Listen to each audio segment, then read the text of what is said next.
अस्सलाम वालेकुम। दुनिया व्लॉग के साथ मैं हूं अंजुम फारूक। पाकिस्तान वापसी से पहले मियां नवाज शरीफ का बड़ा यू टर्न, कमर जावेद बाजवा, फैज़ हमीद, साकिब निसार का एहतसाब अब कभी नहीं होगा, क्योंकि मियां नवाज शरीफ ने मामला अल्लाह पर छोड़ दिया है। इमरान खान के गिर्द घेरा मज़ीद तंग हो गया है। साइफर केस के अंदर FIA ने जो इमरान खान और शाह महमूद कुरैशी को कसूरवार ठहराया है, दोनों को 2 साल कैद की सज़ा होगी या 14 साल सज़ा होगी, इस बारे आज आपको आगाह करना है। और ये मामला इमरान खान के लिए कितना ख़तरनाक हो सकता है, उनके सियासी मुस्तकबिल को इससे कितना ख़दशा है, कितना नुकसान होगा, ये बारे आगाह करना है। मियां नवाज शरीफ ने 21 अक्टूबर को वतन वापसी का ऐलान किया तो साथ ही नारा लगाया कि एहतसाब होगा। कमर जावेद बाजवा, फैज़ हमीद, साकिब निसार और आसिफ सईद खोसा का एहतसाब होगा। इनके एहतसाब के बगैर हम आगे नहीं बढ़ सकते हैं। मगर उनके भाई को बहुत तशवीश हुई, उनको समझाया गया कि आप ऐसा मत करें, अपने भाई को समझाएं वरना हालात बिगड़ सकते हैं। भाई 2 दिन पाकिस्तान में रहे, वापस गए लंदन और उन्होंने उनको समझाया, उनको बताया कि वो गलती मत करें जो इमरान खान ने की। आप इस्टेब्लिशमेंट से लड़ाई मत लें, भले साबिक इस्टेब्लिशमेंट है, आप आगे की बात करें। अब मुल्क के अंदर इतना बिगाड़ आ चुका है कि अगर लड़ाई लड़ी गई तो मुल्क बहुत पीछे चला जाएगा, आम आदमी का बहुत नुकसान होगा। महंगाई इतनी ज़्यादा हो चुकी है कि आम आदमी की कमर तोड़ दी है। अगर हम इन्हीं मामलात में फंसे रहे तो फिर मुल्क के अंदर जो है ना हालात, मुआशी हालात बिल्कुल ठीक नहीं होंगे। उनको बताया गया कि आपके शहबाज शरीफ साहब ने अपने भाई मियां नवाज शरीफ को समझाया कि आपके पास 2 रास्ते हैं, या आप इक़्तिदार ले लें या आप लड़ाई लड़ लें। अगर आप लड़ाई लड़ेंगे तो इक़्तिदार आपसे भी बहुत दूर हो जाएगा, जैसे इमरान खान से दूर हुआ है। और अगर आप इक़्तिदार ले लेंगे उसके बाद भी आपके पास 2 ऑप्शन होंगे। उसके बाद आके फिर आप नारा लगाएं और आप वही गलती करें जो आपने 2014 में की थी। परवेज़ मुशर्रफ के ऊपर आर्टिकल 6 का मुकदमा बनाया था, मैंने और चौधरी निसार अली ख़ान ने आपको समझाया था, मगर आप बाज नहीं आए थे। उसके बाद आपको इक़्तिदार से बेदखली की सूरत के अंदर आपको उसका कॉन्सिक्वेंसेस जो है ना फेस करने पड़े थे। इस बार भी ऐसे ही हो सकता है। अगर आपके पास इक़्तिदार मिलता है तो आप मुल्क की मईशत ठीक करें, आप उसके अंदर जो है ना महंगाई की कमी लाने के लिए इक़दाम करें। अगर हम ये सब कुछ कर चुके तो फिर ज़ाहिर है हमारे इक़्तिदार को भी दुआ मिलेगा, आम लोग भी खुश होंगे, मुल्क के अंदर इस्तेहकाम आएगा। और अगर आप लड़ाई लड़ेंगे तो फिर ये सारा कुछ रिवर्स हो जाएगा, वही 1-2 साल बाद वही खींचातानी शुरू हो जाएगी और वही हमारी हुकूमत जैसे पहले आपके साथ 1990 में हुआ। आप 1990 में वज़ीर आज़म बने, 93 के अंदर आपको जाना पड़ा, फिर आप 97 के अंदर वज़ीर आज़म बने, 99 में जाना पड़ा, अब 13 में फिर वज़ीर आज़म बने, आप 17 में फिर जाना पड़ा, तो आपके साथ वही होगा। शहबाज शरीफ ने ये सारी बातें अपने भाई को बताई हैं और उसके बाद उन्होंने मीटिंग्स हुई हैं, इसहाक डार साहब भी थे, मरीम नवाज़ साहबा भी थी, तो फिर उन्होंने सोच विचार करके यही फ़ैसला किया है कि हम जो है इस्टेब्लिशमेंट के साथ जो है ना टकराव की पॉलिसी से ग्रेस करेंगे। क्या फ़ैसले हुए मैं आपको थोड़ा बता देता हूँ। मीटिंग्स में इस बात पर इत्तफाक़ किया गया कि नून लीग का बयानिया मुज़ाहमत का नहीं मुफ़ाहमत का होगा, इदारों के साथ मुफ़ाहमत होगी। पार्टी मुस्तकबिल में मुआशी एजेंडे के ऊपर फोकस करेगी। मुस्लिम लीग नून की पहली तरजीह पाकिस्तान को मुआशी गिरदाव से निकालना है। मीटिंग में इस बात के ऊपर भी इत्तफाक़ किया गया कि मुल्क की मौजूदा हालात इंतकामी सियासत का नतीजा हैं। मुस्तकबिल में इंतकामी सियासत और इस्टेब्लिशमेंट से टकराव की पॉलिसी से गुरेज किया जाएगा। पाकिस्तान के बड़े मसाइल के हल के लिए मिलकर चलने की पॉलिसी बनाने का फ़ैसला किया गया।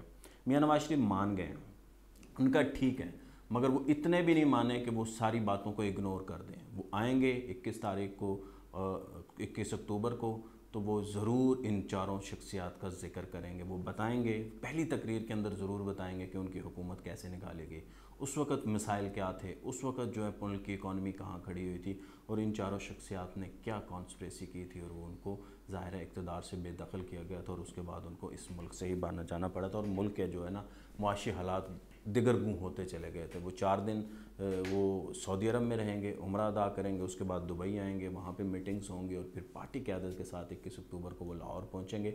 यही सर-ए-दस्त फ़ैसला हुआ। उन्होंने बहरहाल अपनी जो पॉलिसी बनाने का फ़ैसला किया था, मुज़ाहमत की, उन्होंने कहा था कि अगर क्योंकि मियां नवाज शरीफ का ये 90 से ही ऐसा है, उन्होंने जब कहा था कि मैं डिक्टेशन नहीं लूँगा तो उसके बाद उनको बहुत जो है ना फेम मिला था पाकिस्तान के अंदर। एंटी भुट्टो वोट जितना था वो मियां नवाज शरीफ के गिर्द इकट्ठा हो गया था। इस दफ़ा भी वो ऐसा ही नारा लगाना चाहते थे, मगर उनके भाई जो हैं वो रास्ते की दीवार बन गए। उन्होंने कहा इक़्तिदार ज़रूरी है, क्योंकि इमरान खान तो इक़्तिदार से बहुत दूर है और हमें उनके साथ करीब रहना चाहिए। दूसरी तरफ इमरान खान की मुश्किलात बढ़ती जा रही हैं। سائفر کیس کے اندر جو گمشدہ ہوا تھا اس کے اندر ایف آئی اے نے چالان جمع کرا دیا عدالت کے اندر. انہوں نے عمران خان کو اور شاہ محمود قریشی کو گلٹی قرار دیا, قصوروار قرار دیا, اور انہوں نے کہا ہے کہ ٹرائل کر کے ان کو سزا دی جائے, کڑی سزا دی جائے.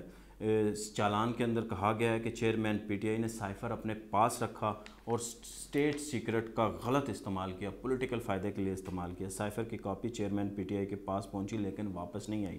اس کا انہوں نے بعد میں اقرار بھی کیا کہ ان سے گم ہو گئی. شاہ محمود قریشی نے جو ہے نا چیئرمین پی ٹی آئی کی معاونت کی. چالان کے اندر یہ بھی بتایا گیا کہ chairman P T I Shah Mahmood Qureshi کی جو 27 اکتوبر کی تقریر تھی اس کے ٹرانسکرپٹ جو ہے نا وہ بھی ان کے ساتھ نتھی کیے گئے ہیں, سی ڈی دی گئی ہے.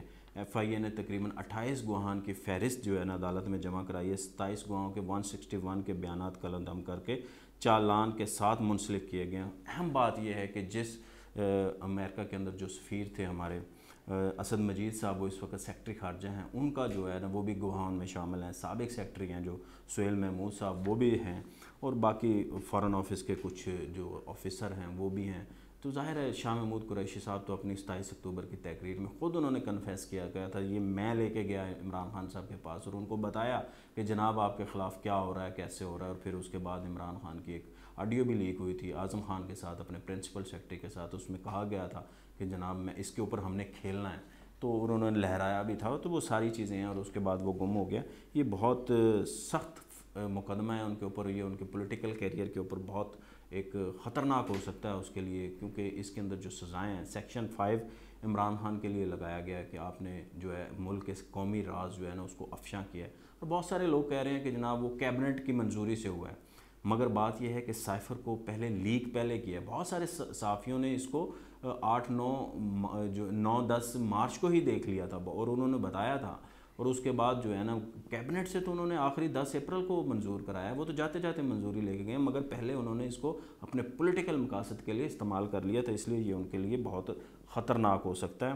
اور جو سیکشن آفیشیل سیکرٹ ایکٹ کی جو سیکشن 9 ہے وہ ظاہر کامن انٹینشنز کی ہے, اس کے اندر شاہ محمود قریشی ہیں. پی پی سی کی شکایت 34 وہ بھی لگائی ہے, وہ بھی کامن انٹینشنز کی ہے. وہ بھی ظاہر ہے کچھ لوگ مل کے جو ایک کرائم کرتے ہیں, کانسپریسی کرتے ہیں اور ملک کے جو راز ہیں اس کو افشا کرتے ہیں, تو اس کے حوالے سے ہے. تو وہ شاہ محمود قریشی صاحب کے لیے وہ ساری لگائی گئی ہے. مگر مجھے جو لگتا ہے اس کے اندر جو ہے نا سزا ان کو عمران خان صاحب کو 14 سال نہیں ہوگی. 14 سال تو بالکل ایکسٹریم ہے.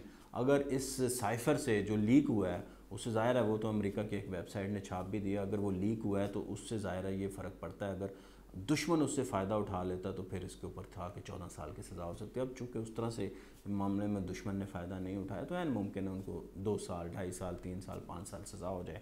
سزا تو سزا ہے جتنی بھی ہوگی. تو ظاہر ہے عمران خان صاحب آلریڈی کنوکٹڈ ہیں کیس کے اندر, توشہ خانہ کیس کے اندر. وہ اس پالیٹکس میں حصہ نہیں لے سکتے, وہ ان کی سزا معطل ہے مگر وہ حصہ نہیں لے سکتے ہیں. اس کیس میں بھی ان کو سزا ہوگی تو یہ ان کے لیے مزید خطرناک ہوگی, کیونکہ ان کو پھر جیل کے اندر مزید رہنا پڑے گا. اور یہ جو کیس ہے اس کے اوپر جو ہے نا ضمانت اتنی آسانی سے نہیں ملے گی ان کو اسلام آباد ہائی کورٹ سے, جس طرح سے ان کو توشہ خانہ کیس کے اندر مل گئی تھی. اور ممکن ہے 7 سال سے اگر اوپر سزا ہوئی تو پھر تو ان کی ضمانت بہت مشکل ہے. پھر اس کو لڑنا پڑے گا اور ان کو بتانا پڑے گا یہ جو ان کو سزا ہوئی ہے یہ غلط ہوئی ہے, اور اس کے بعد ہی ان کو ضمانت ملے گی. مجھے دیجیے اجازت. اللہ حافظ.